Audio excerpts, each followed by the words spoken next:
Oh shit. Here we go again.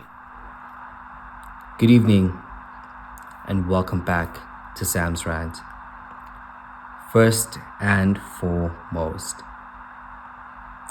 I don't like to record late or give you guys the content late, if you will. It's always like an infuriating thing for me where it's like I wish it could just be instant, the instant reaction. And it it took thing is, sleeping over it is always a nice thing because then I'm not angry and you know. But it also takes time because you probably don't care anymore. And now I'm just doing this for vibes. So today was a difficult day because I had to come to terms with the fact that my football club is indeed the pits. Last night, we exposed ourselves to the masses. So, we showed them that we are actually trash. We showed the world that we are actually butters, fam. We're just terrible at all of the shit that we claim to be good at. So, let's talk about it, right? It's now Ruben Albrum. It's Ruben Amorim's second game, and what was nice is that he's adjusted the team. So he basically sorted out everyone. He said, "Okay, cool. Mason Mount, you come in. Anthony, you come in. Malacia, you come in." Like he was just doing shit, and I was like, "Okay, cool. That's encouraging because he needs to see everyone, right?" And as someone who's played before, it's practice isn't the same as game day. So you can see someone in practice and be like they've trained well, but when you put them on game day, different story. So it's good. It's good that he's trying some shit. Now, to be fair, whomsoever the fuck we were playing last night were balling. Those motherfuckers were playing. I couldn't believe it. I was like, what the fuck is this? What the fuck is this? Yes, I had my butt cheeks clenched when we scored the third goal because I'm like, oh my god, we could lose immediately. Those guys came to play. But again, it just strikes at the fact that the problem with Manchester United is not the coach. It is not the coach, guys. It is not the coach. It's the fucking players. These Brares earn, I'm pretty sure 5 of them earn that the other whole team that we remember, we don't know these guys. We don't know them. I'm pretty sure like maybe 70% of Man United fans first heard of this club when we played them last night. But apparently they've been toppling giants, Sporting, Roma. They've caught bodies of big dogs because they are, every single Premier League year, we've got like someone who comes up from the championship that is hungry and viable. And if you catch them that first 2 or 3 games of the season, like, I mean, Brentford is the best example I could use because Brentford came up and tore shit up. Brighton is also another good example. But those two stayed. They weren't like Fulham or I think maybe the next best example would be someone like Bournemouth with it because they always go up and they back down. They'll come up, they'll stress us all out for like the first couple of games and then they'll fade away. But in Europe, it's different. Game is the game. So if, they catch a result on that day, if they're just good on that day, I mean, teams like Boca Juniors, no one knows who people know who Boca Juniors is, but I'm using them as an example, but like, no one actually knows if Boca Juniors was to beat Man United, that Boca Juniors is actually a serious club. Nobody knows that they're actually big dogs in their respective league. But I even forget their name. Like, what was it? Boy, I'm not even gonna bother. I'm not gonna bother. The point is, Nobody knows who they are, but they have players that play the system, play with passion, and are trying to win the football match today. It's the same thing as putting a fucking non-league team against the biggest team, and they pour their heart and souls into the mission of just trying to showcase that they belong here. We were outperformed last night. We won by luck. Look, Højlund is one of my favorite players in the team, and for the first time ever, I would say, personally, he got service. This is the first time that we've seen him get like actual service, and he took his chances. He took his chances. Normally he gets one chance every 5 games, but his conversion rate has always been sublime. It's like, give the boy the chance and he will score. And yesterday, he was arguably man of the match once again. For me personally, like, I enjoyed seeing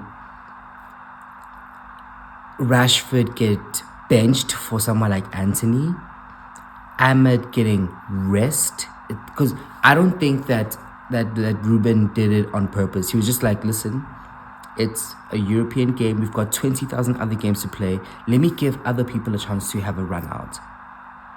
That is one thing that I would always have criticized ETH for, because ETH was like, I need to win every fucking single game. Now, Ruben being early in his career is probably just like, fuck, I can't afford to lose a game, but I'm willing to try. ETH is like, I need to win every single game because there's the backlash from the media and so on and so forth. He had too much pressure, so then he would overplay players that needed resting. The fact that Dallo didn't start, for example, is a testament to that. It's refreshing to see a coach that's thinking, okay, you know what? Fresh pair of eyes, right? Fresh pair of eyes. But anyway, let's talk about the game. So, yeah, we came on, we did our thing in fucking 60, 70 seconds, whatever we scored early. They took the game away from us, and it was exposed. Mason Mount as a 10 and Bruno as a partner 6 was very interesting, because it was like, oh shit, this could maybe work. But then where do you put Cass? Where do you put Mainu? Like, what do you plan to do about your regular starters, right? Because does that same team win a game in the Prem? That is the question. Luke Shaw obviously coming back from injury is great for us, but again, is he ready? He's not played football in like fucking 3 years or something now, because he decided that he's going to disappear. It's the trial and error, basically. But can we afford the trial and error? Because I don't think we can. If we have teams from Norway out the blue who, again, like I said, they balled. They just played like people that play football and want to win a game. They balled. They didn't care. No one was bigger than the club. There was no behind the scenes like mentality that was on the pitch there. Those guys play football and they played football. It was scary. It was scary because it was like after they equalized, we're like, okay. Then they said 2-1. We're like, oh shit. Oh shit. These motherfuckers, they hit a ball. And it took everything from us to try and break them down. And we failed. We failed because we're shit. We're actually shit. We're trash. We're terrible. We're fucking crap. We are crap. I was sitting there thinking, oh my God. Anthony's on the pitch, and every time the ball went to him, obviously we know that Ahmad is our best player. But when the ball went to the right side and was Anthony on it, it was something refreshing from seeing Rashford there or Bruno there. It was people being played in more of their positions, if you will. Obviously, yeah, fine. Maybe Bruno's the captain, not on the bench, but that was invigorating. And as soon as he made the subs, you could also see it. And we were fortunate to score that third goal. We were really lucky to score that third goal. And then we still had to also hold on. But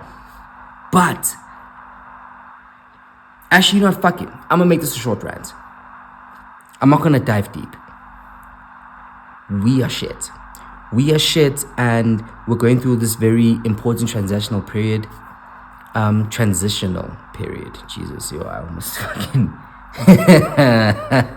I've embarrassed myself. Someone can clip that and then just use it over me for life. But we're in this transitional period, and it's very scary hours to experience this at such a time of the season, because we're like, I think 13th or 14th. We are dangerously close to falling into a relegation battle, because I can't say confidently after the performance of last night that we are going to compete with who's above us, because above us there are big boy clubs like Newcastle, Brentford, Brighton. We're not even looking at the traditional top 6. We've fallen so far that we're not even looking at the top 6. We are far as fuck from them. We're not going to catch them anytime soon. We need to deal with who's in and around us. So it was a testing game. But what's encouraging though is that at least our coach recognizes a problem, same time, does something, same day.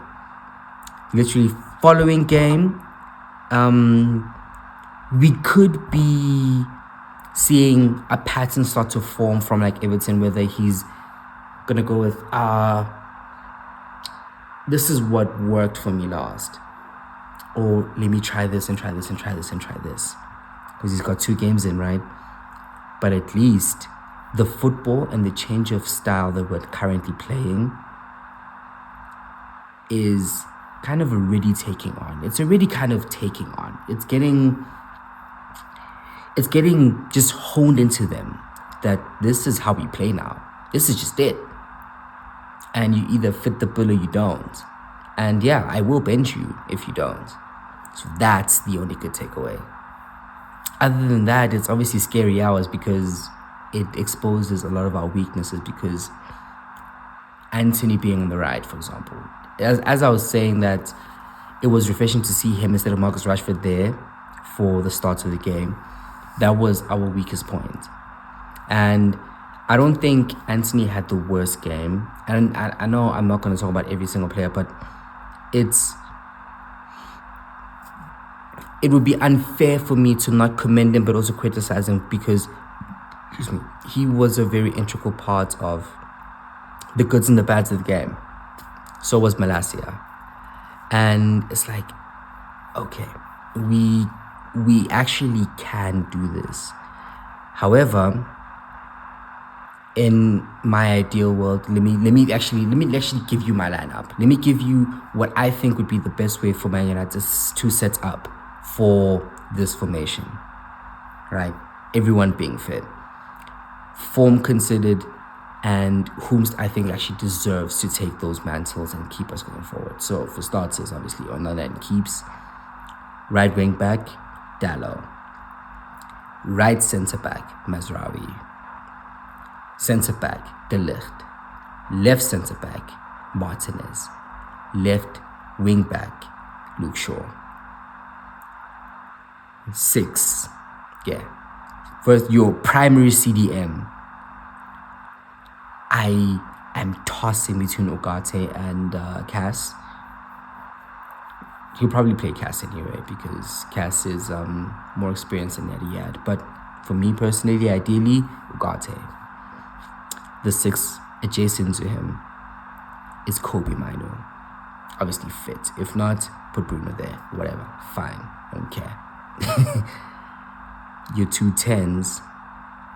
I would. So if I was to put Kobe Mino as the other 6, I would put my 2 10s, right, as Eriksen and Bruno. Eriksen will bring control. Bruno will bring Hollywood pass, and he's our captain. But again, it depends who you ask, because when you put both of them in there, you sacrifice someone on the wing. And the one player that cannot be sacrificed is Amad Diallo. So Amad Diallo is there regardless. Because then otherwise, I'll put Bruno and Amad. I'd put Bruno and Amad, and then the last 2 will be Højlund and Rashford, I guess, or Garni. because ideally I need Garnacho and Ahmad to always be on the pitch at the same time together. Threat from the left, threat from the right, wing backs bombing. And then who you make as your striker is your business. But that would be the pool of players that I deal with. I see what Mason Mount was doing last night. I see it. But I still don't think he's him. Same thing with Bruno. Like, what I would do with Bruno, it's hard to say, but I would bench him for like 10 games or something. Five strong games. Just bench him. Be like, you haven't earned your place back. Make him work hard for it and earn it back. That's what I do with Bruno. Bench him. And during that period, now what you've done is cultivated an environment where no one is bigger than the club again. David Beckham wasn't bigger than the club. And Becks bends it at will. You know what I mean? So it's tough, and it's a huge wake-up call, because a team that nobody knows almost put us to the fucking sword, and we won by the skin, by the littlest like just guns, bro. That's how we won. We just got through, but other than that, they battered us. And what happened last game? Last game we were also supposed to lose. So look, I'm not gonna lie. If we have any aspirations for this season and to just make things work, we've got a long road ahead of us. But again, it's one of those where I'm just happy that it's happening now and not happening 10 games later, where they get tired of the system and the hard work that they have to put in. You know. But yeah, that's my 2 cents. Let me leave it with that because I don't want to make it too long. But it's going to be an interesting year for Man United. It's going to be a very interesting year. And I mean, we're playing on Sunday. So you get the next update then. We'll see how we do. But just interesting, changing times. And at this point, where I'm at with Amarim is anything that he tries, I'm going to observe first. I'm going to sit down and ask first. I'm not going to be like, what the fuck is he doing? Because it's up to the players now to, A, prove us wrong, B, prove him right by trusting, like in terms of him trusting them. And either way we look at it, like we can't have high hopes of top 4. Let's just bend that already. We're not going to get top 4. Top 4, if, like I said last time, if we get top 4, build Amarim a fucking statue immediately. Top 4 is a myth. Top 6 is tricky. We just need to stay in Europe and hope for a decent finish in the league. And let's get out of this relegation battle that we currently fighting, because we're in a... Imagine hearing Man United in a relegation battle. Nah. That's some more bullshit. Anyway, that's currently where I'm at, and